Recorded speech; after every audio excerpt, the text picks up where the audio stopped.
Olá, vocês sabem como se deu o fim da escravidão e a imigração no Brasil? A formação da sociedade brasileira foi fortemente marcada por grandes deslocamentos populacionais, ou seja, as migrações. O tráfico de escravo, que desde o século XV trouxe mais de 10 milhões de negros africanos para terras americanas, foi o mais importante desses afluxos, deixando marcas profundas em constituição social.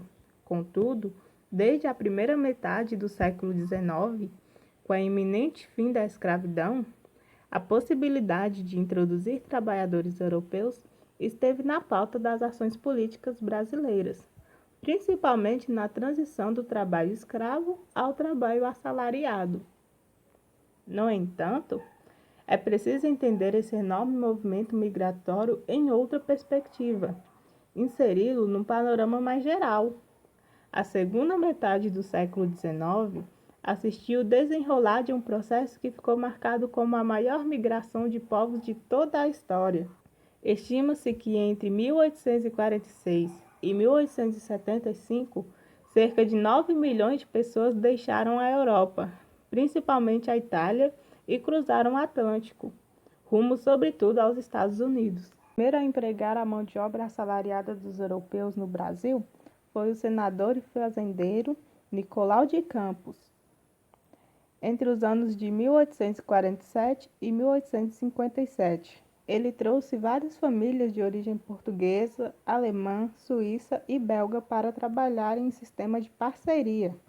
Nesse tipo de acordo, o proprietário de terras pagava todas as despesas com a viagem e a acomodação dos empregados, e ao chegarem aqui, o colono estrangeiro trabalhava até saldar suas dívidas e participava nos lucros obtidos na plantação.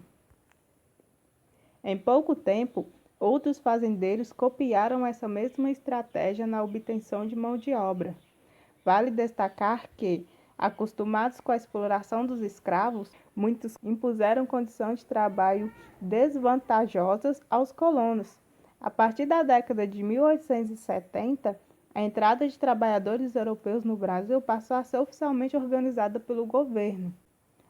Aproveitando das conturbações políticas no Velho Mundo, o Império propagandeava as oportunidades de trabalho existentes no Brasil. Com o fim da escravidão no Brasil, os africanos e seus descendentes eram livres, mas não tinham como sobreviver, pois não tinham casa, comida ou trabalho. Essas pessoas que antes realizavam o trabalho de graça, agora teriam que ser pagas, e os fazendeiros preferiam pagar para a realização do trabalho a outras pessoas que chegavam da Europa.